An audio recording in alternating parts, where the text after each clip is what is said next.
ब्रह्म हत्या, सुरापान, गुरुतल्प गमन, स्वर्णस्ते, ऐसे ऐसे भयंकर पापों के प्रायश्चित बताए गए हैं शास्त्रों में, पर कृतज्ञता का प्रायश्चित नहीं है। कृतघ्ने नास्ति निष्कृति ही, कृतघ्न की निष्कृति नहीं है। मानव जन्म प्राप्त करके यदि हम भगवान से विमुख हैं, भगवान का भजन नहीं कर रहे हैं, भगवान के प्रति कृतज्ञता के भावों से भरे हुए नहीं है, हमारा ऐसा अंतःकरण नहीं बन पाया है, तो हम कृतज्ञ हैं। और हम कृतज्ञ हैं तो हमसे बड़ा कोई नीच नहीं है। कुत्ता अपने स्वामी के प्रति कितना कृतज्ञ होता है। भोग योनि में पड़ा हुआ अत्यंत तुच्छ प्राणी है कुत्ता, जिसके स्पर्श का भी निषेध शास्त्रों में किया गया है। कुत्ते को अस्पृश्य माना गया, छुओ मत कुत्ता को। कुत्ता छूने वाले के पुण्य नष्ट हो जाते हैं। कुत्ता को जानकर छुए नहीं, कुत्ता छू जाए तो सचैल स्नान करे, सवस्त्र स्नान करे, सिर से स्नान करे। इतना निषेध कुत्ते का बताया है। कुत्ता को पालना भी मना, कुत्ता को मारना भी मना। मारो भी मत कुत्ता को। जैसे गाय को पहली रोटी, ऐसे कुत्ते को आखिरी रोटी। कुत्ते को रोटी देना जरूरी है, गाय को रोटी देना जरूरी, कुत्ते को रोटी देना भी जरूरी है, क्योंकि वो अधिकारी है, अंतिम ग्रास का अधिकारी है वो।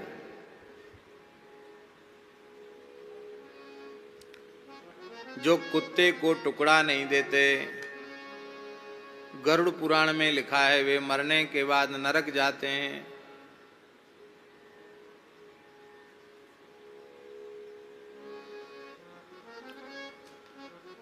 और एक मनुष्य के जीवन में उसके द्वारा कुत्ते को जितना भाग दिया जाना चाहिए उतना नहीं दिया गया, तो उतना मांस वो परलोक जाते समय यमलोक की यात्रा में, वो नरक के कुत्ते, देवताओं की कुतिया, उसका नाम है शर्मा। क्या नाम है? शर्मा। ब्राह्मण वाले शर्मा नहीं, उसका नाम है सरमा। पूरा रा है, सरमा, दंत सकार और रकार और दीर्घ माकार, सरमा। उसके दो पुत्र हैं, एक का नाम है श्याम, दूसरे का नाम है शवल। ये दोनों कुत्ता, इनके बहुत बड़ा खानदान है महाराज नरक में। वो जितना तुमने नहीं दिया उतना पींडरी नोच नोच के खा जाएंगे उतनी। इसलिए भाई गाय को ग्रास तो दो, अवश्य दो, कुत्ते को भी टुकड़ा दो। कुत्ते को टुकड़ा देना चाहिए। हमारे यहाँ खाक चौक में महाराज ये नियम चालू करके रखे थे। गाय को तो कोई मिलता ही था, पर आखिरी आटा जब बचता तो कम से कम पाव भर आटे का एक रोट। कितना? पाव भर आटे का एक रोट। वो अंतिम में जो लंगड़ पर जिसको सेक के उतारते थे, लंगड़ उसके सहित उतारते थे, वो आखिरी रोट होता था। कम से कम पाव भर, पाव डेढ़ पाव आटे का एक रोट, वो कुत्ते का रोट होता था। और महाराज जी बहुत हिसाब से बनवाते थे। और कई बार विद्यार्थियों को भूख लगती थी तो कुत्ता वाला भी खा जाते थे। एक कुत्ते का डाल दो, रात में डलता था कुत्ते को, कुत्ते का डालो, कुत्ते का आखिरी रोट कुत्ते का। तो कई बार तो झूठ बोल देते, हाँ महाराज जी डाल दिया डाल दिया, ने का टुकड़ा डाल देते। है तेरी जरे तेरी, कुत्ता का भी खा गए, अरे राम राम, कुत्ते का भी खा गए, ऐसे बोलते।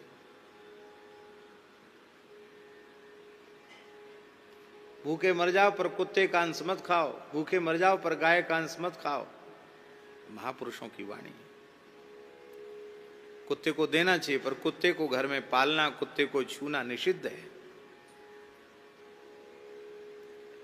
कितना अद्भुत धर्म है हमारा सनातन धर्म। सबके प्रति उपकार, सबके हित की भावना हमारे यहाँ है।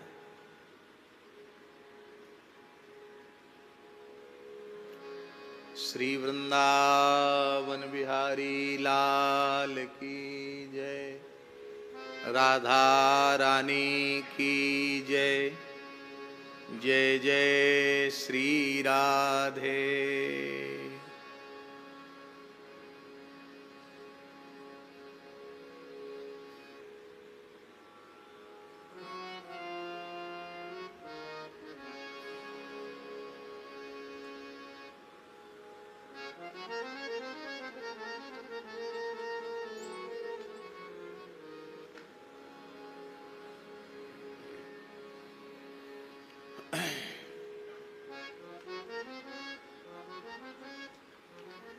देखो बरसाने की श्री जी की कृपा बाबा के माध्यम से हो गई है।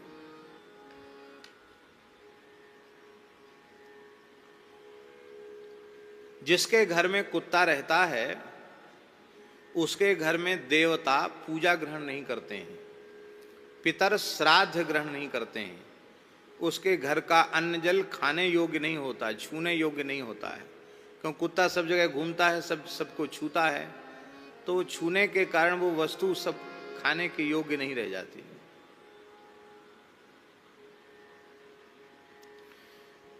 क्रोधवश नाम के राक्षस उस व्यक्ति के सारे पुण्यों का अपहरण कर लेते हैं, महाभारत में लिखा है। ये तो ठीक है, पर शुनि चैव स्वपाके च पंडिता समदर्शिनः, यह शास्त्र की दृष्टि होने पर भी कुत्ते में भी हम परमात्मा का दर्शन करते हैं, कुत्ते को भी टुकड़ा देते हैं, कुत्ते का भी आदर करते हैं, कुत्ते का तिरस्कार नहीं करते, कुत्ते को मारते नहीं हैं। पता नहीं कौन से पाप कर्म का भोग करने के लिए वो उस योनि में गया, अब तुम उसको मारोगे तो तुमको भी उसी योनि में जाना पड़ेगा और वह तुम्हारा बदला चुकाएगा। तुमने उसे मारा तो वो तुम्हें भी मारेगा। इसलिए पुरानी कहावत है, कुत्ता पाले सो कुत्ता, कुत्ता मारे सो कुत्ता। कुत्ता पालो ही मत, कुत्ता को मारो ही मत।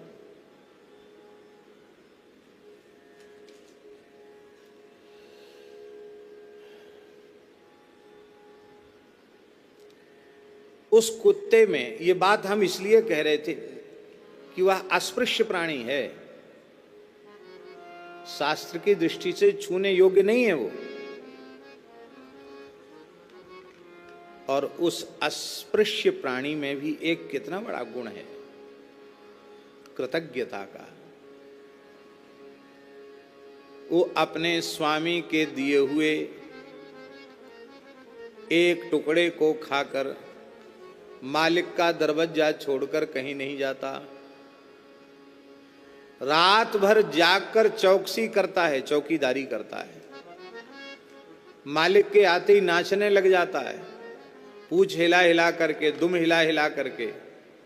वो रोटी लेकर के आता है तो बस नाचता है, फिर पेट दिखाता है, लेट जाता है, सूंघ लेता है, चाट लेता है, दोनों पैर के पंजा रख के ऊपर कंधे पे चढ़ जाएगा। ये सब नाटक देखने को मिलते गांवन में, अब तो शहरों में भी इसे लोग करते हैं। तो कितना कृतज्ञ होता है अपने मालिक के प्रति। वह अत्यंत निम्न कोटि का भोग योनि में पड़ा हुआ, पाप कर्म फल भोग के लिए मिली जो योनि है, उस योनि को भोगने वाला कुत्ता अपने स्वामी के प्रति कितना कृतज्ञ होता है। तो भगवान ने देव दुर्लभ हमें मानव शरीर प्रदान किया, विचार, विवेक, बुद्धि सब कुछ भगवान ने हमें प्रदान की, रहने के लिए धरती दी। किराए मांगते हैं भगवान, मकान का तो किराया दे, तो भगवान किराया मांगने लगे, लाओ हमारी धरती का किराया है किसी के पास देने को? लाइट का बिल तो भरते हो, लाइट जहां से पैदा होती उसका बिल भरते हो? सूर्य भगवान इतनी बड़ी लाइट है भगवान की, बिल भरा कभी? मरकरी कितनी, सब मरकरी फेल हैं चंद्रमा के सामने, चंद्रमा का बिल भरते हो? हवा का बिल भरते हो? पानी का बिल भरते हो? और वाटर टैक्स देते हो, लेकिन पानी जिसने बनाया उसका टैक्स देते हो? अन्न जिसने बनाया उसका टैक्स देते हो? हमसे लिया किया और हमसे लिया क्या और हमको दिया क्या नहीं। सब कुछ दे दिया, लिया कुछ भी नहीं बदले में। ऐसा निरंतर उपकार करने वाला स्वामी, अरे नीच, ऐसे प्रभु के साथ भी तुमने प्रेम का निर्वाह नहीं किया। तो कितना कृतज्ञ है, नीच माने कितना कृतज्ञ है। न तो उनसे नेह किया, न तो उनसे प्रेम किया, और ना ही उनसे नाता जोड़ के रखा।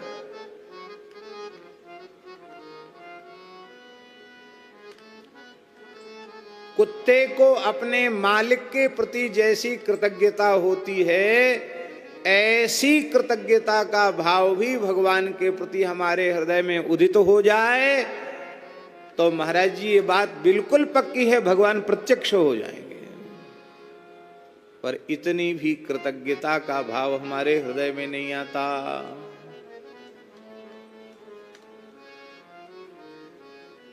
कुत्ता रात भर जाग करके चौकसी करता है, हम बाल भोग ठूस के तो बाल भोग करते हैं।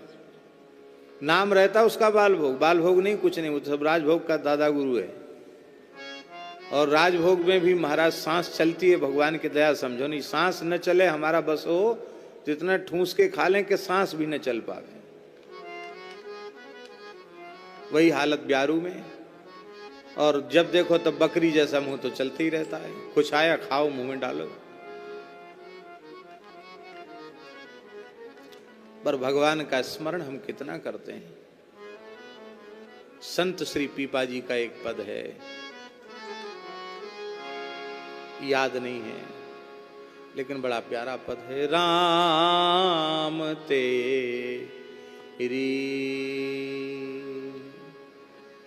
राम तेरी भूखा भगति न होई, राम तेरी भूखा भगति न होई। हम तो भक्ति भी पेट भरने के लिए करते हैं, इसका आशय है। राम तेरी भूखा भगति न होई। क्या चाहिए? वही भजन भी सशर्त करते हैं, बिना शर्त नहीं, पहले ठाकुर से पक्का कर लेते हैं। इतना हम गरीब व्यवस्था करो तो कुछ राम राम कर सकते, नहीं तो नहीं। 8 सवारे 8 अवारे, 16 दे गोपाला, इतने में जो एक घटे तो ये ले थारी माला। इतने में जो एक घटे तो ये ले थारी माला। राम तेरी भूखा भगति न होई।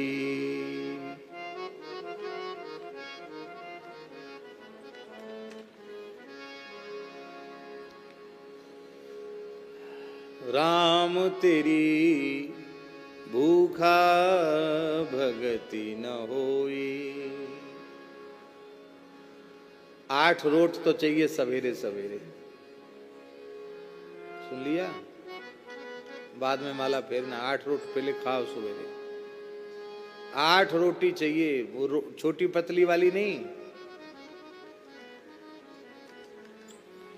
जो छोटी रोटी होती ना, बहुत छोटी, इतनी इतनी सी लोई की, उसको बुंदेलखंड में एक नाम है मांस मारनू।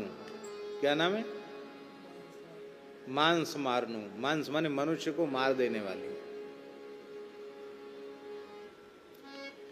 2 भाई थे ब्राह्मण, सच्ची घटना है। 2 भाई थे ब्राह्मण, बुंदेलखंड की बात है। तो उसमें से बड़े भाई का तो विवाह हुआ नहीं था। विवाह न होने का कारण ये था कि वो पुराने ज़मानों में बहुत जल्दी विवाह हो जाते थे, और यदि लड़का 15-16 वर्ष का हो जाता था तो लोग कहते थे कि अब तो उम्र पक गई, अब विवाह के लायक नहीं। कितनी साल में? 16 वर्ष का हो गया तो बोले अब तो पक गई उम्र, अब क्या, रेख नहीं आनी चाहिए, उसके पहले विवाह हो जाता।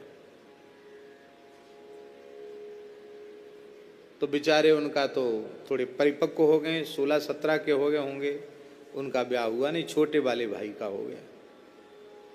दोनों में बहुत प्रेम था, भाई भाई में। गांवड़े में रहते थे, किसान आदमी, खेती थी घर में।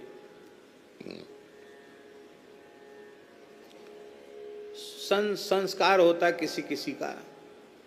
छोटे भाई के भी विवाह होने के बाद कुछ दिन बाद एक पुत्र हुआ, और पुत्र होने के बाद कुछ दिन में छोटे भाई की पत्नी भी मर गई।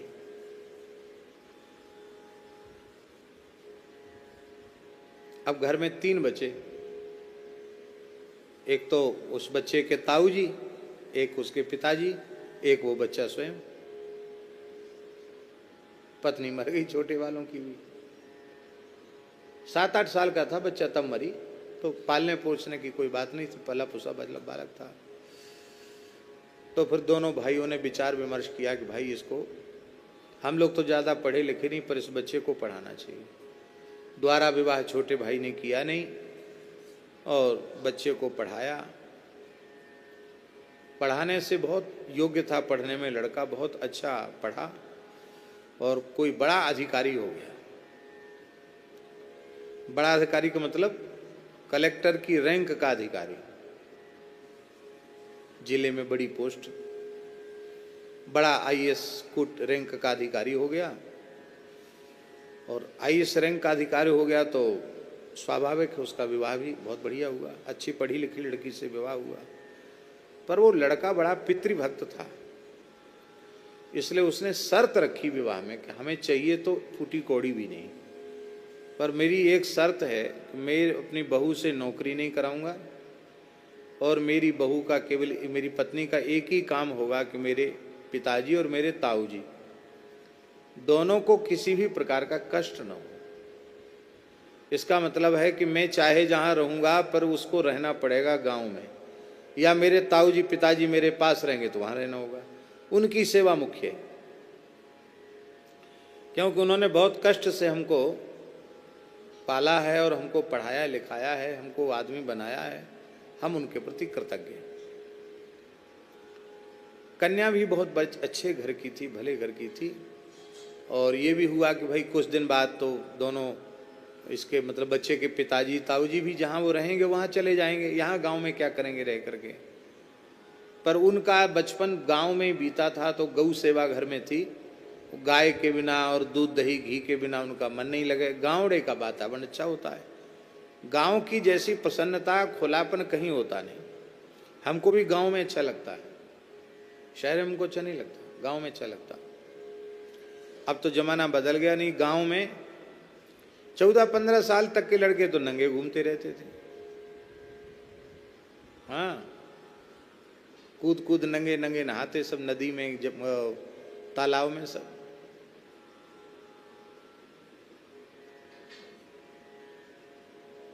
चड्डी पहन नेकर पहन लोग स्कूल चले जाते थे पढ़ने।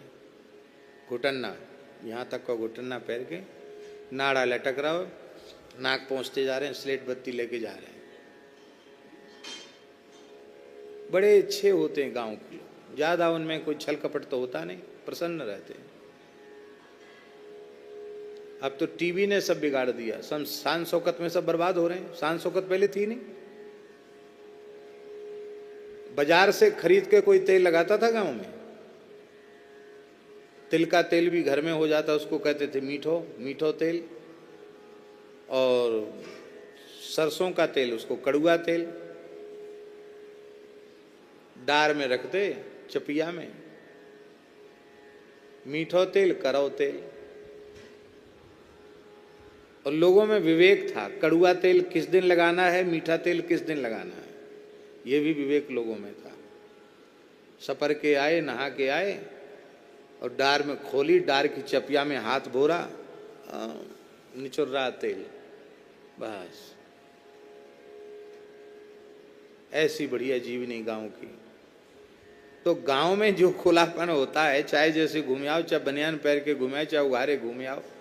और शहर में आप बिना कुर्ता बिना बनियान के घूमने जाओ तो 10 लोग कहेंगे क्या पागल हो गए हो क्या, क्या कपड़े नहीं है तुम्हारे पास पहने? वहां कोई नहीं पूछेगा तुम्हारे पास कपड़े हैं कि नहीं। अरे मन है, गर्मी लग रही, खुले घूम रहे हैं, क्या परेशानी, तुम्हें क्या तकलीफ हो रही है? आज भी भारत स्वतंत्र है, ये अनुभूति शहर में नहीं। भारत स्वतंत्र है, ये अनुभूति गांव में होती है। गांव भी ऐसा गांव हो जहां रोड वोड न बना हो, बस और रेल न पहुंची, वो शुद्ध गांव। ऐसे गांव में अनुभूति होती है कि भारत स्वतंत्र है। तो वो गांव में रहते थे। उनके पुत्र ने बहुत आग्रह किया कि पिताजी अब तो वहां चलो। बोले नहीं भैया, हम तो देखे आए, घूमे आए। और बोले कुर्सी पे लटका देते हैं, नीचे बैठने नहीं देते। अपने गांव में चाहे जहां बैठ जाओ, चाहे जहां खड़े हो, चाहे जहां लेट जाओ। यहाँ तुम्हारे यहाँ बड़ा प्रतिबंध रहता है, इसलिए हमारे रुचता नहीं। हमारे तो गांव ही अच्छा, अपने गैया का ताज़ा दूध और बढ़िया छाछ मठा और बढ़िया दही घी घर का हो जाता है, बढ़िया खेत, घर की साग सब्जी, इतना शुद्ध खाना पीना। हम तो भैया घर नहीं छोड़ सकते, घर में ही रहे। तब उसने बहू को अपनी समझा बुझा दिया और बहू ने प्रेम से रसोई बनाना शुरू किया। अब वो बहुत पढ़ी लिखे घर की थी, तो रसोई तो बहुत अच्छी बनावे, और रोटी बनावे इतनी सी लोई ले और इतनी बड़ी बड़ी फुलकियाँ बनावे, ऐसे गुब्बारे से फूल जाए, ऐसी चिपिया से पकड़ के डाल जाए। अब वो बेचारे खेत में काम करने वाले, उनको एक ग्रास भी न हो एक रोटी का, एक रोटी ऐसी डुबा में कप से खा ले। अब गांव में तो ऐसा होता है रसोई बन के तैयार हो जाती, बाद में परोसा जाता है। और शहरों में ऐसा होता है कि गरम गरम परोसते हैं, अब प्रतीक्षा करो। तो दोनों भाइयों की खुराक इतनी घट गई, बाद में वो 10-5 बार लावे, फिर उसको भी शर्म आवे, कितना खाते हैं बताओ, 10 खा गए। तो कहती दादाजी और लाएं।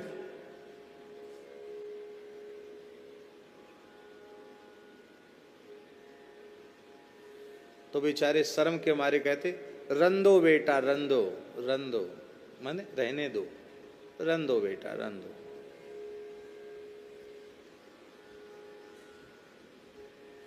अब वो महीना भर जैसे तैसे बीता।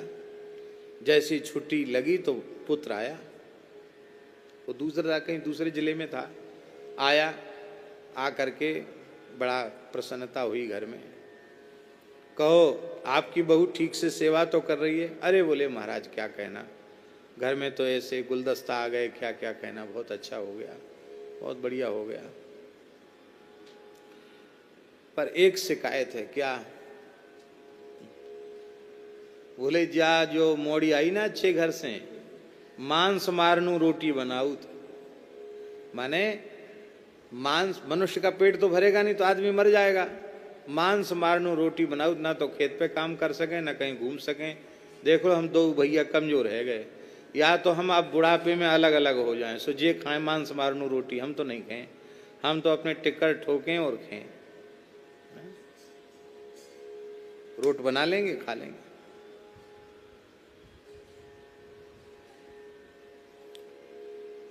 ये है।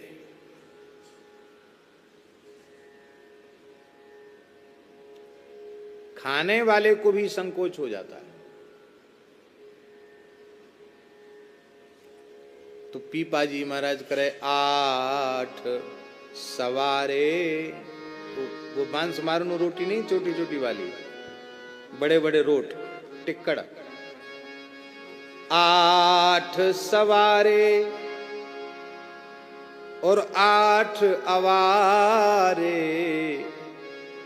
अवारे माने सवेरे जल्दी खा लेते हैं और शाम को भी जल्दी खा लेते हैं। गांव में 4-5 बजे ब्यारू हो गई, 5-6 बजे।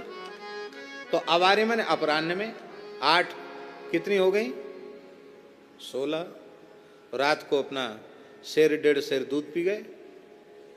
तो 8 सवारे 8 अवारे 16 दे गोपाला।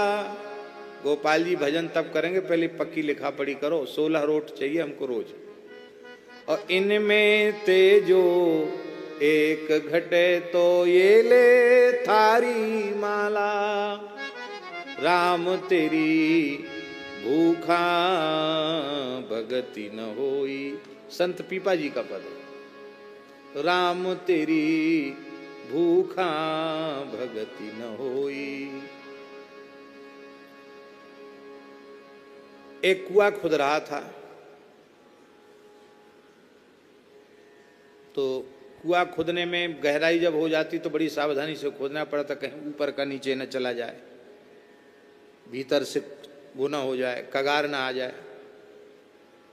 तो बोले भैया गहराई तो इतने है गई, पानी तो निकाद निकरो जा, अच्छी झीर तो कोई निकरी नहीं, और गहरो खोदने पड़ो, कहीं ऊपर ते कछु दुर्घटना न घट जाए। क्या करें, कैसे करें, कैसे खोदें, चर्चा चल रहे थे। एक व्यक्ति आया राहगीर, अरे बोले कितने कुआं हमने खोदे, कितने बनाए, और यूं त्यों बड़े बड़े इतिहास सुनाए उसने। भैया या की हुनर है, या के हाथ में कछु करामत होगी, इतने झिर न करे आवे पानी की। झिर जानते हैं ना, पानी की स्रोत निकल आना। तो बोले पहले भैया इसको भोजन तो कराओ, और तो क्या दे सकते हैं, राहगीर है, भोजन कराओ। तो तमाम मजदूर थे खोदने वाले, 4-6 थे, और सब ने 1-1 रोट उनको दिया। खा लिया, और मांगे तो और दिया, तो और ले लिया। मोटे मोटे रोट 16 खा गया वो। कितने? झन्नाटेदार मिर्चा की चटनी और गुड़ और मोटे मोटे रोट 16 खा गया। 16 रोट खा के 1 लोटा पानी पिया। बोले हाँ अब हम लोग तो जो है देखेंगे, आप हमारी सहायता लो, आप कुआं में उतरो। क्यों? कुआं में क्यों उतरे? बोले आप बता रहे थे ना, अब हम लोगों को समझ में नहीं आ रहा कैसे नीचे तक खोदें, स्रोत निकालना है, उतरो कुआं में। तो उसने कहा 16 रोटी खाऊं, ये तो मेरी खुराक है, या में कौन सा हमने ज्यादा खा लियो। 16 रोटी खाऊं भरोसो राम को, और मेरे बस की नाय धसो कोई गाम को।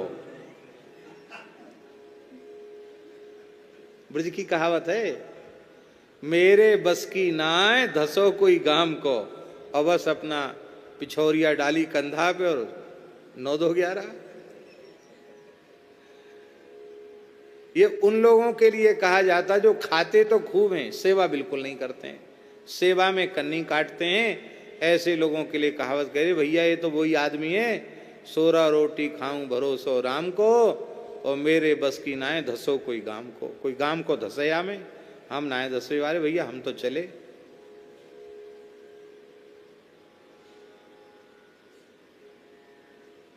हम भक्ति भी करते हैं तो भोजन के लिए करते हैं। ये हास परिहास वाली बात नहीं है, ये विचार वाली बात है। हम भगवान की प्रसन्नता के लिए भक्ति न करके अपनी उदर पूर्ति के लिए भक्ति कर रहे हैं, ये दुर्भाग्य की बात है। अरे भाई उदर पूर्ति तो होगी, विश्वंभर अपने शरणागतों की उपेक्षा करेगा क्या?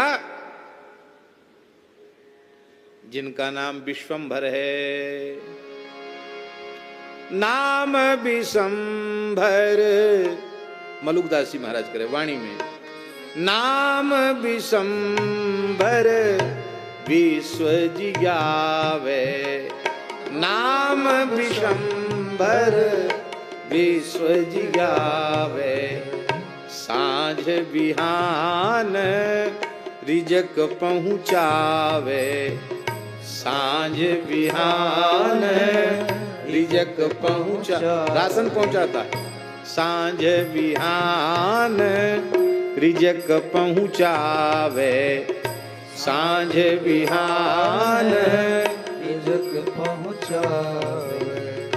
देहि अनेकन मुख पर ऐने, देहि अनेकन मुख पर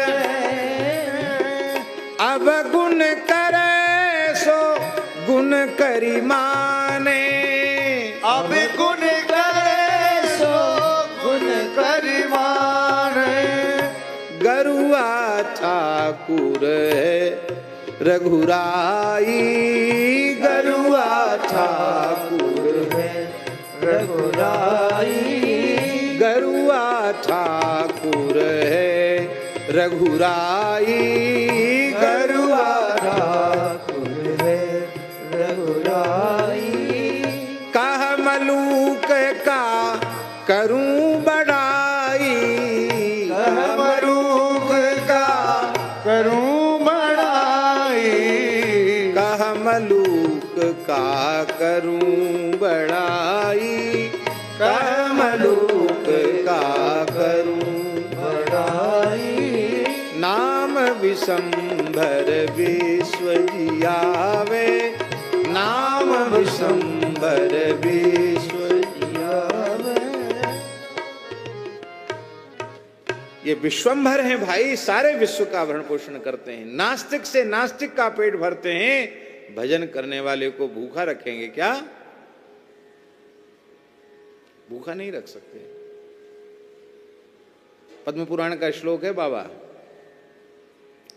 भोजनाच्छादने चिंताम वृथा कुर्वन्तु वैष्णवा, योऽसौ विश्वंभरो देवः स भक्तान् किमुपेक्षते।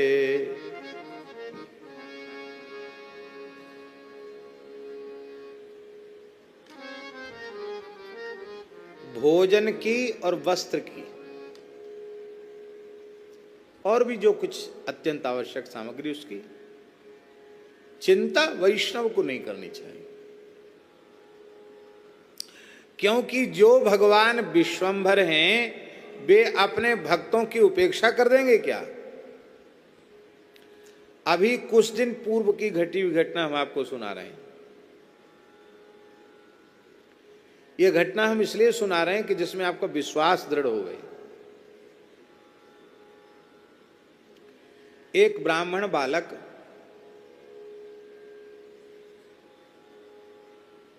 बहुत सीधा साधा सरल बालक एक मंदिर में पूजा करता था। वो वस्तुतः इतना सीधा बालक कि वो संसार के व्यवहार के योग्य नहीं था, और बाप चाहता था कि जबरदस्ती उसका ब्याह कर दो, संसार में फंसाना। वो फंसना नहीं चाहता था, तो उसके पिता ने उसको मार पीट के भगा दिया। कुछ नहीं, ना कोई सामान, कुछ नहीं, सामान सट्टा कुछ नहीं, ऐसे ही निकाल दिया, भग गया बेचारा। अब इतना सीधा साधा आदमी को कहां जाएगा, कैसे गुजारा होगा, क्या करेगा, कैसे करेगा, समस्या है कि नहीं? मंदिर में कुछ लोग दर्शन करने आते थे, उन्हीं का सौहार्द था। अरे भाई पुजारी बहुत सीधा, बहुत सीधा, बहुत सीधा है। उसकी सिधाई के नाम पे बिना कोई परिचय के, बिना कुछ समस्या के, उन लोगों ने ही ब्रज में एक जगह छोटी सी 100-200 गज जगह खरीद ली। खरीद करके 2-3 कमरे भी बना दिए, और कमरे बना के उसको चाबी दे दी। वो घबरा मारा, कैसे चाबी? बोले ये चाबी है, ये कमरा है, आप सीधे साधे आदमी कहाँ भटकोगे। अब लोग जीवन भर बाबा जी बन के भीख मांगते हैं, प्रयास करते हैं कि हमारा कमरा बन जाए, हमारी जमीन खरीद, फिर भी नहीं हो पाता। और वो बेचारा किसी के सामने हाथ नहीं फैलाया।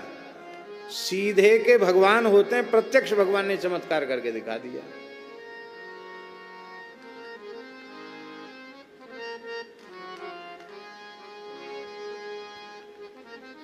हमारी चतुराई चालाकी हमारा कल्याण नहीं होने दे रही। हमारी समझ में तो ये आया, हमारी चतुराई चालाकी हमारा कल्याण नहीं होने दे रही है। हरि गुरु संत इनकी जैसी कृपा हमें अपने जीवन में प्राप्त करनी चाहिए, उस कृपा को पाने में बाधक है हमारी चतुराई।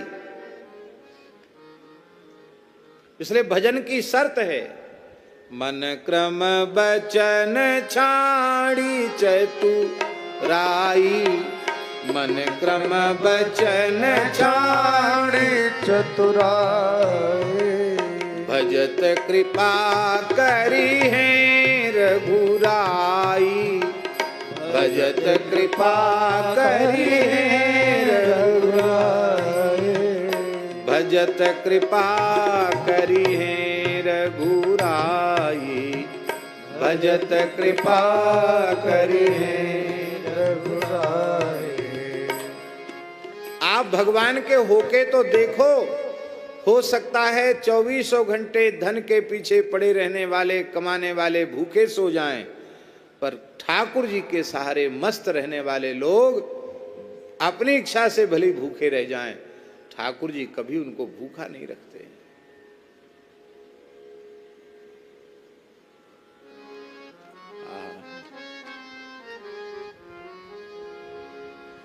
किसान अन्न के लिए खेती करता है, बिना चाहे भूस उसको प्राप्त हो जाता है। ऐसी भगवान की प्रसन्नता के लिए हम भजन करें। शरीर के व्यवहार की वस्तु तो जिसने शरीर दिया वो अपने आप जुटाएगा। बरसाने के बाबा बैठे हैं। आपको अब तक कभी अपने जीवन में अपने लिए चिंता करनी पड़ी?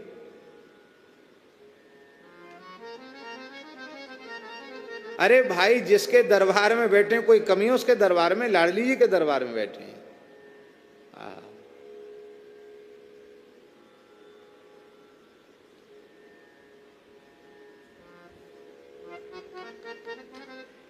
एक कुत्ते को इतनी कृतज्ञता अपने स्वामी के प्रति है, तो विवेक विचारवान मनुष्य को कितनी कृतज्ञता होनी चाहिए।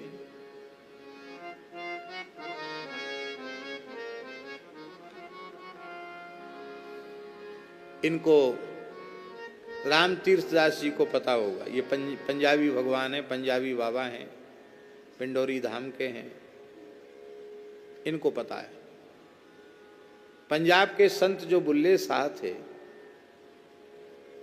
उनका एक पद बक्सर वाले मामा जी कहते थे, पंजाबी में है, वो हमें याद नहीं है। उसका भाव है कि बुल्ले शाह कहते हैं कि बाजी तो तुझे जीतनी चाहिए थी, पर तू बाजी हार गया और बाजी ले गए कुत्ते।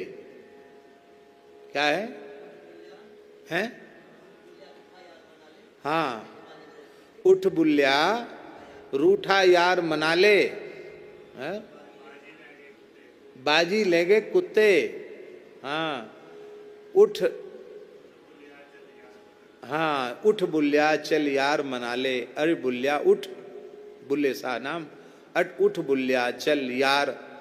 अब मामा जी कहते रूठा यार मना ले, रूठे यार को मना ले। परमात्मा रूठ गया है, रूठा यार मना ले, नहीं तो बाजी ले गए कुत्ते, कुत्ते बाजी ले जाएंगे। दक्षिण भारत में सज्जन जी एक रामानुज संप्रदाय के आचार्य थे, बहुत उच्च कोटि के महापुरुष थे, श्री स्वामी लक्ष्मी नारायणाचार्य जी महाराज। एक मठ के अधिपति थे, जगतगुरु पद पर प्रतिष्ठित थे, लाखों शिष्य थे, उनके अनुयायी थे, और स्वयं बहुत बड़े विद्वान थे, बड़े भक्त पुरुष थे। एक बार वे विचार करने लगे कि भगवान इतनी कृपा करुणा हमारे ऊपर कर रहे हैं और हम भगवान के लिए क्या कर रहे हैं। तो उनको लगा कि हम तो भारी कृतज्ञ हैं, हम कृतज्ञ नहीं हैं। तब उनके मन में आया कि मनुष्य में कैसी कृतज्ञता होनी चाहिए, वो तो हमारे में आई नहीं। अरे कुत्ते की सी भी कृतज्ञता मेरे में आ जाए तो हमारा काम बन जाए। विचार करते करते इतनी गहराई में उतर गए। श्री लक्ष्मी नारायणाचार्य जी महाराज, प्रपन्नामृत नामक ग्रंथ में ये चरित्र है। ये इतने अधिक चिंतन में गहरे उतर गए कि मठ को त्याग करके कावेरी नदी के तट पर जाकर बैठ गए, एक इमली के वृक्ष के नीचे बैठ गए और मन में अनुसंधान करने लगे कि मैं मनुष्य नहीं, मैं ब्राह्मण नहीं, मैं आचार्य नहीं, मैं तो श्री रंगनाथ भगवान का कुत्ता हूं। और बस इसी भाव से मैं भगवान का कुत्ता हूं, भगवान का दिया हुआ टुकड़ा खाऊंगा, भगवान की याद करूंगा, कुत्ते जैसी कृतज्ञता। लोगों ने सोचा इनका दिमाग गर्म हो गया क्या, गर्मी चढ़ गई है, मठ छोड़ करके वहां सब कपड़ा वपड़ा सब उतार के बैठ गए, वहां क्या बात है। तो लोग पूछने गए कि महाराज जी क्या हुआ, क्यों बैठ गए। तो वो भौंकते हैं, क्योंकि अपने को भगवान को कुत्ता समझ ले तो बोलना बंद कर दिए, भौंकने लग गए कुत्ते जैसे। तो लोग अरे लगा कुत्ता खा गए होगा इन्हें, अब वो कुत्ता का जहर चढ़ गया, अब ये कुत्ता जैसे भौंकने लगे, अब ये किसको काट लेंगे तो वो भी कुत्ता जैसा भौंक भौंक के मर जाएगा। तो अब मठ वाले भी चेला चेली भी नहीं बोले कि चलो महाराज मठ पे चलो, बोले नहीं अब तो गुरु जी को यहीं, कोई बात नहीं, अंतिम समय है, कावेरी के तट पे इनको रहने दो। सब चले गए, मठ संभाल लिया सबने, गुरु ए है संसार, गुरु जी को छोड़ दिया। संसार जब तक मनुष्य बने रहे नहीं छूटा, भगवान के कुत्ता बनते ही संसार से छुट्टी मिल गई, देख लो। और आज दिन भर कुछ खाया पिया नहीं था, क्यों, अपने मालिक का दिया टुकड़ा खाएंगे। भीतर ही भीतर अष्टाक्षर महामंत्र का अनुसंधान कर रहे थे, पहले प्रणव, फिर नमः पद, फिर नारायण शब्द से चतुर्थी का एक वचन, इस प्रकार से अष्टाक्षर महामंत्र का निरंतर वे अनुसंधान कर रहे थे और भगवान की मधुर स्मृति में डूबे हुए थे। आज पहला ही दिन था कि शयन के बाद साक्षात श्री रंगनाथ भगवान चतुर्भुज रूप में पधारे, अपना अधरामृत प्रसाद लेकर के पवाया ही नहीं, सिर पर हाथ पधराया। और इस प्रकार से उन्होंने नित्य प्रति भगवान का दर्शन होता था और वे सदैव वैकुंठ पधारे।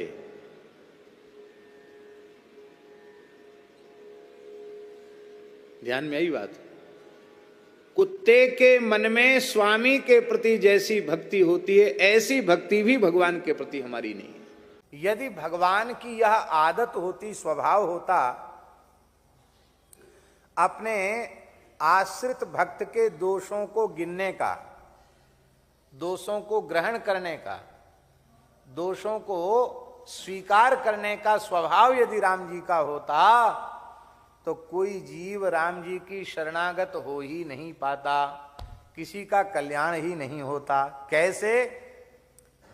बोले तो सुरपति कुरुराज बालिसों कत हठि बैर बिसहते।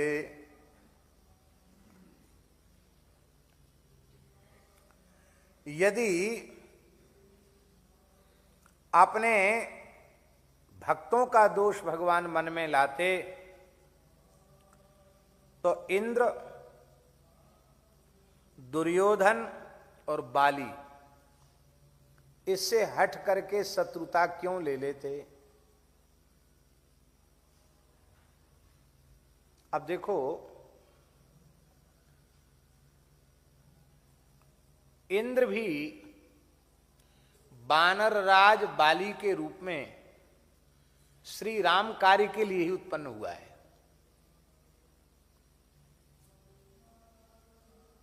वही उसी का उसका प्रयोजन है। राम काज के लिए तो वानर के रूप में आया है, इसलिए इंद्र का अंश बाली को माना गया।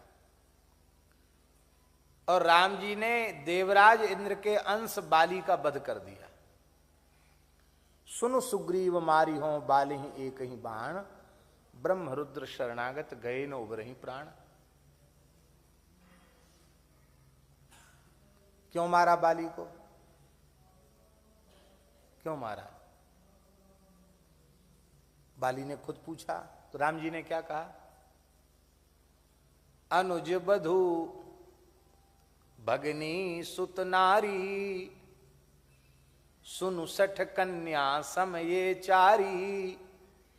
इनहि कुदृष्टि बुलेव के जोई, ताहि बधे कछु पाप न होई। भगवान ने कारण बताया कि तुमने अपने छोटे भाई की पत्नी को बलपूर्वक अपनी पत्नी बना लिया। पुत्र की पत्नी को, अपने छोटे भाई की पत्नी को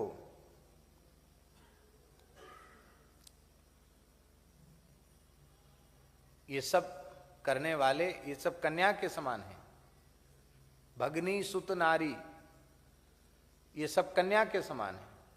इनके प्रति जो कुदृष्टि करता है उसको मारने में पाप नहीं लगता, इसलिए हमने तुमको दंड दिया।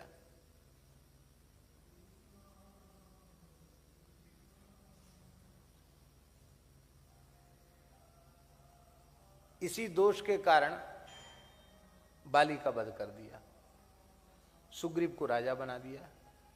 सुग्रीव से हुई अपराध बना। भले ही अपराध बना न बना, लेकिन लोगों ने कानाफूसी करना शुरू की, और इसका संकेत रामचरितमानस में भी तुलसीदास जी ने दिया है। जेहि अघ बधेउ व्याध जिमि बाली, पुनि सुकंठ सोई कीन कुचाली। सोई करतूति विभीषण केरी, सपन्यु सोई न राम हियेरी। महाराज जी इसका समाधान दूसरे प्रकार से देते थे।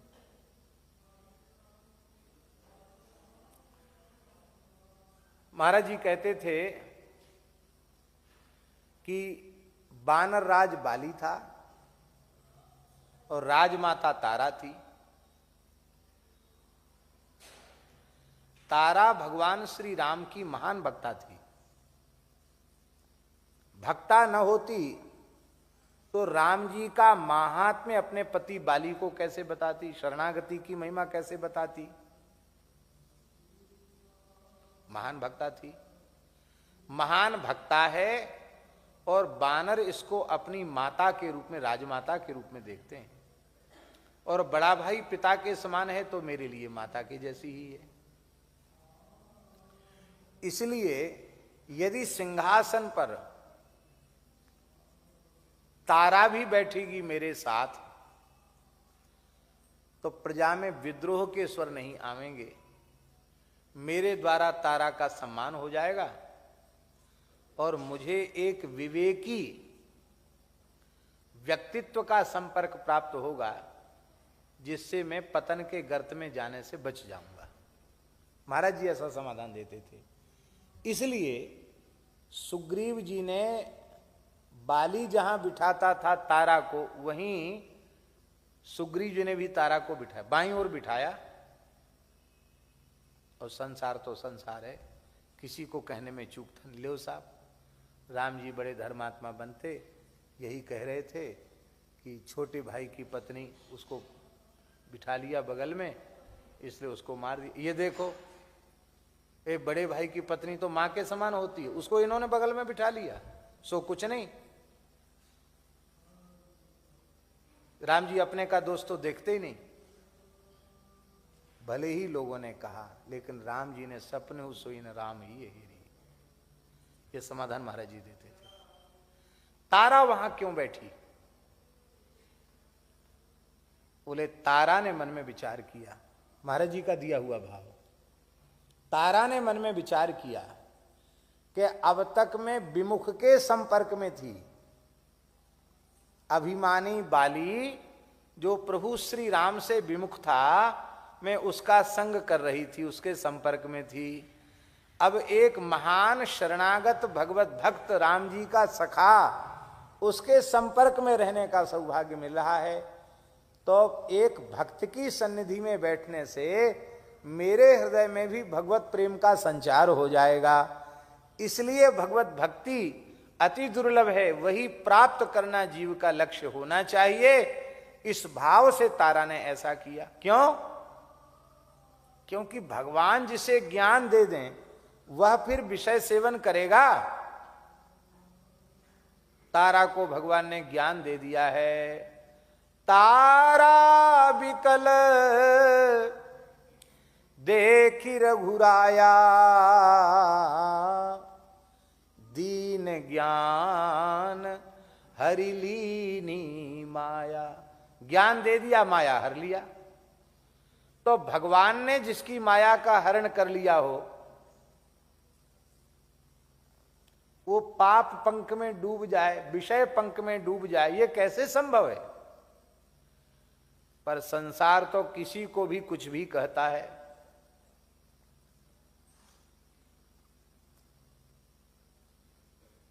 पूज्य श्री रमन रेती वाले महाराज जी ने एक घटना सुनाई थी। बोले हम वाराणसी में अध्ययनरत थे, उनके मुख से सुना भी होगा। तो एक कोई व्यक्ति, एक युवती कन्या स्त्री थी, 20-22 वर्ष की रही होगी, उसके साथ नौका में बैठकर गंगा जी में सैर कर रहा था और कुछ पी भी रहा था। और बोले हम गंगा जी के किनारे बैठे थे।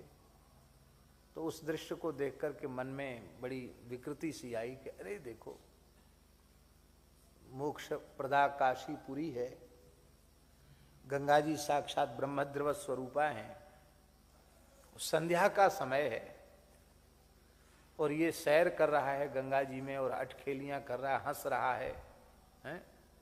और कुछ पी भी रहा है।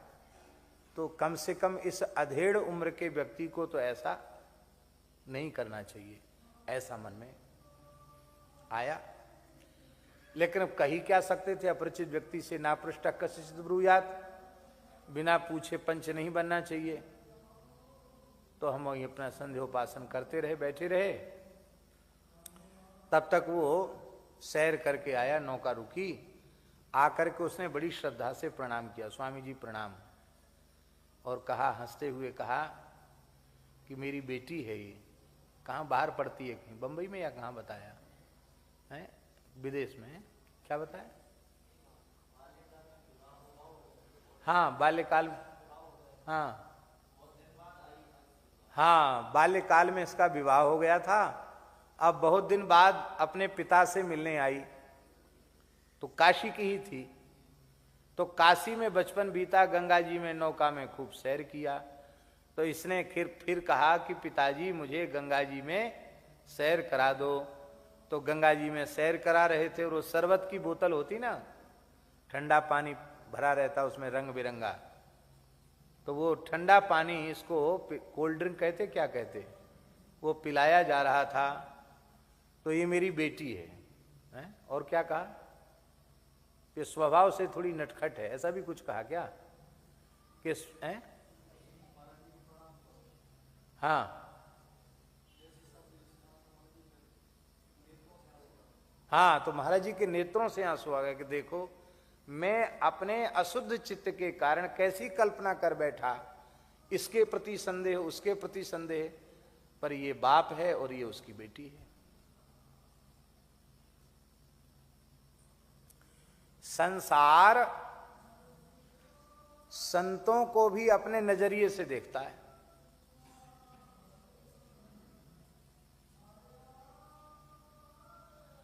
और किसी को कहने में चूकता नहीं है। बोलो भक्तवत्सल भगवान की जय। ऐसे ही मंदोदरी ने विभीषण का आश्रय लिया और मंदोदरी को विभीषण ने भी अपने वामांग में बिठाया। विभीषण की पत्नी तो लौट के लंका गई ही नहीं। विभीषण जी राम जी के राज्याभिषेक में आए तो एक ही बेटा था विभीषण जी का, मत्त गयंद, और उनकी पत्नी का नाम था शर्मा। तो जब विदाई होने लगी तो बेटा ने कहा कि आपने मेरे पिताजी को लंकेश का पद दिया, हमने तो आपसे कुछ मांगा नहीं, ना कुछ चाहा, इसलिए मैं आपके चरणों को छोड़ के कहीं नहीं जाऊंगा। मुझे लंका नहीं चाहिए, मुझे आपके चरणों की सेवा चाहिए। विभीषण ने कहा बेटा ऐसा तुम्हारा भाव है तो हमें तुम्हारी कोई जरूरत नहीं, राम जी की सेवा में रहो। पिता ने आज्ञा दे दी। तो राम जी ने अयोध्या का कोतवाल उनको बना दिया, क्षेत्रपाल कोतवाल। जैसे काशी के कोतवाल भैरव जी हैं, ऐसी अयोध्या के कोतवाल मत्त गयंद बाबा हैं, जिनको अयोध्या में लोग कहते मात गैण बाबा। लोक भाषा में क्या कहते हैं? मात गैण बाबा। मत्त गजेंद्र जी महाराज, उनका मेला होता है। अयोध्या वास करने वाले संकट में पड़ते हैं तो उनकी मनौती करते हैं, उनकी कृपा से संकट दूर होते हैं। तो पुत्र तो कोतवाल साहब बन गए, क्षेत्रपाल बन गए, और विभीषण की पत्नी थी, उनका नाम था शर्मा। शर्मा देवी बोली कि आपने हमारे पति को उर्कछु प्रथम वासना रही प्रभुपद सरित्सो भई, आपने लंकेश बना दिया। हमारे मन में तो लंका की साम्राज्ञी बनने की वासना है नहीं, हम तो श्री जानकी जी की सहचरी बनकर उनके श्रीअंग की सेवा में हम रहना चाहती हैं। हमको अयोध्या में छोटी मोटी कोई सेवा दे दो, हम अयोध्या से नहीं जाएंगे। भगवान ने कहा तुम दुर्गपालिका देवी के रूप में पूजित होगी। अयोध्या महात्म्य में अयोध्या की दुर्गरक्षिका देवी है शर्मा देवी, जो विभीषण की पत्नी है। तो पत्नी भी लौट के नहीं गई, बेटा भी लौट के नहीं गया, अयोध्यावासी ही हो गए वो। अब विभीषण को कोई ना कोई तो चाहिए सहयोग के लिए, संग के लिए। तो मंदोदरी के प्रति सबकी श्रद्धा थी, मंदोदरी को बामांग में बिठाया। राक्षस तो राक्षस ही ठहरे, कहने देख लो बड़े भजनानंदी बनते हैं, तिलक लगाते हैं, तुलसी बांधते हैं, देखो अपने बड़े भाई की पत्नी को बगल में बिठा रखा है। लेकिन राम जी ने उसे गिना नहीं। इसका तात्पर्य क्या है? जोश सच्चा हो तो भी नहीं गिनते और झूठा हो तो भी नहीं गिनते। दोष न देखने का, न गिनने का स्वभाव है। तो बाली का वध का मतलब क्या था? इंद्र से बैर मोल लेना। भाई इंद्र के अंश को नष्ट कर दिया भगवान ने, तो इंद्र को अच्छा लगा होगा क्या?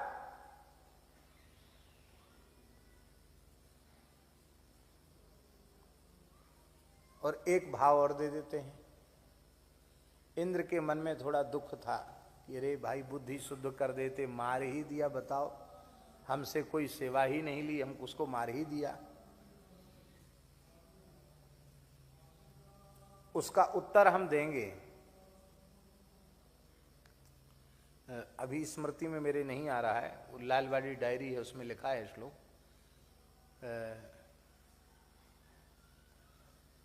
किस पुराण का है? लिंग पुराण का बताया था क्या? हाँ। अभी मेरी स्मृति में थोड़ा नहीं है, स्मृति भी थोड़ी कमजोर होने लग गई। और उस श्लोक और अध्याय संख्या सब लिखी हुई है, उसमें ये बात पक्की है। हाँ, ब्रह्मांड पुराण में उसमें बात स्पष्ट लिखी हुई कि रावण और बाली की संधि हुई थी। उस संधि में जैसे राष्ट्र देशों के साथ संधि होती ना, संधि प्रस्ताव, तो संधि हुई थी रावण की कि संकट के काल में तुम मेरी सहायता करोगे। तो उसमें ये बात लिखी हुई है कि यदि राम जी बाली को न मारते तो बाली निश्चित रावण के पक्ष में चला जाता, और रावण के पक्ष में बाली जाता तो बाली के भक्त तमाम वानरवीर उधर चले जाते। फिर जिस आदर्श की स्थापना राम जी करना चाहते थे, उस आदर्श की स्थापना संभव नहीं थी। इसलिए भगवान ने रावण वध के उपक्रम में बाली का वध अनिवार्य माना। बाली नहीं मरेगा तो रावण नहीं मरेगा, बाली के मरने से ही रावण मरेगा, क्योंकि बाली भी रावण का सुरक्षा कवच बना हुआ था, संधि प्रस्ताव हो चुका था। तो भगवान ने बाली को मारा तो इंद्र को तो बुरा जरूर लगा। तो भगवान ने कहा चलो कोई बात नहीं, इस बार सूर्य के अंश से उत्पन्न सुग्रीव के ऊपर कृपा की, अब की बार सूर्य के अंश से उत्पन्न कर्ण को मारेंगे, कृष्णावतार में मरवाएंगे हैं, और इंद्र का अंश जो अर्जुन है, अर्जुन की सहायता करेंगे। बोलो भक्त वत्सल भगवान की। कृष्णावतार में इंद्र का अंश ही तो है अर्जुन, तो अर्जुन के भगवान सखा बन गए, और सूर्य का अंश है कर्ण, कर्ण का भगवान ने वध करवा दिया। तो नीति प्रीति परमार्थ स्वार्थ को न राम सम जान जथारथ। ऐसी नीति प्रीति का पालन करने वाला राम जी के जैसा कोई दूसरा नहीं है। कुरुराज बालिसों हठ कर कत हठि बैर बिसहते, जो जप जाग जोग व्रत वर्जित केवल प्रेम न चाहते, तो कत सुर मुनि बर बिहाय ब्रज गोप गेह बसी रहते। यदि आप केवल प्रेम को अंगीकार न करते तो इन ग्वाल बालों के घरों में, नंद राय जी के भवन में नंद नंदन के रूप में प्रकट होकर आप, यशोदा नंदन के रूप में प्रकट होकर आप लीला क्यों करते? क्योंकि इन गोप गणों में न तो कोई जप था, न कोई यज्ञ था, न कोई जोग था, न कोई व्रत था, केवल ये विशुद्ध प्रेमी थे। तो सुर मुनि बर बिहाय, आप देवताओं के यहाँ नहीं आए, मुनियों के यहाँ पुत्र बनकर नहीं आए, पर गोपों के घर में गोप बालक बनकर के आप आ गए, क्योंकि आप केवल प्रेम को स्वीकार करते हैं, दोष दुर्गुण को तो आप ग्रहण करते ही नहीं हैं। जो जहां तहां प्रण राखी भगत को भजन प्रभाव न कहते, तो कलि कठिन कर्म मार्ग जड़ हम के ही भांति निवहते। आप अपने भक्तों के ऊपर कृपा करने का, भक्तों की रक्षा करने का, भक्तों पर अनुग्रह करने का जो आपका प्रण है, प्रतिज्ञा है, वह प्रतिज्ञा आपने न की होती, आपके भजन की ऐसी महिमा, आपके भजन का ऐसा प्रभाव न होता, तो हे प्रभु इस कराल कलिकाल में, इस कर्म के जाल में उलझे हुए इस जड़मती तुलसीदास के जैसे दीनहीन गरीबों का गुजारा ही कैसे होता? हमारे जैसों का गुजारा आपके दरबार में हो रहा है, निर्वाह हो रहा है, ये अपने किसी साधन से नहीं, अपनी किसी सिद्धि से नहीं, यह केवल और केवल आपकी करुणा से हो रहा है, आपकी कृपा से हो रहा है। जो सुत हित लिए नाम अजामिल के अघ अमित न दहते, तो जम भट्ट सांसति हर हमसे वृषभ खोजी खोजी नहते। कहते महाराज, अपने पुत्र के बहाने से अजामिल ने नाम का, नारायण नाम का उच्चारण किया, तो भगवत पार्षदों ने क्या कहा? क्या कहा? अयं हि कृत निर्वेशो जन्म कोट्यंहसामपि, यद व्याजहार विवसो नाम स्वस्थयनम हरे। एक जन्म की क्या चले, इसने अपने करोड़ों जन्मों के पापों का प्रायश्चित कर लिया, क्योंकि अत्यंत विवश होकर के आर्त स्वर में इसने नारायण नाम का उच्चारण कर लिया।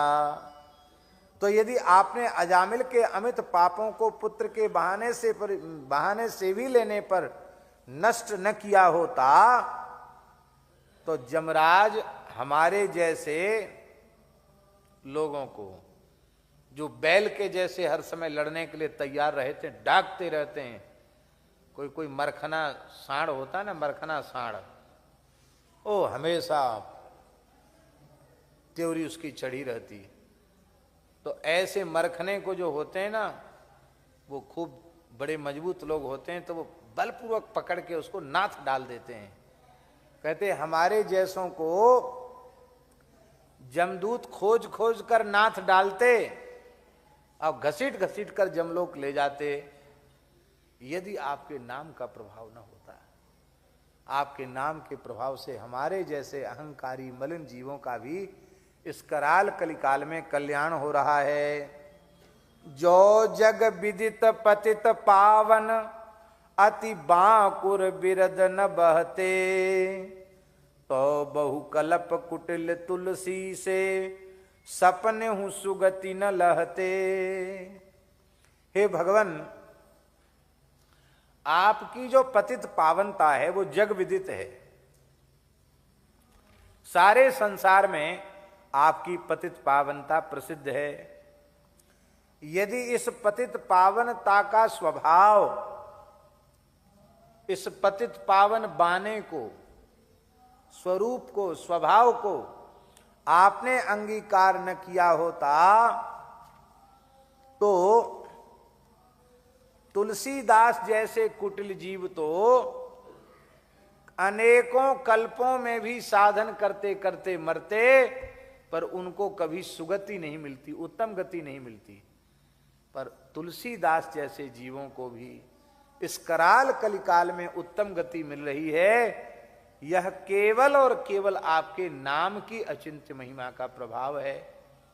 बोलो भगवत भक्तवत्सल भगवान की।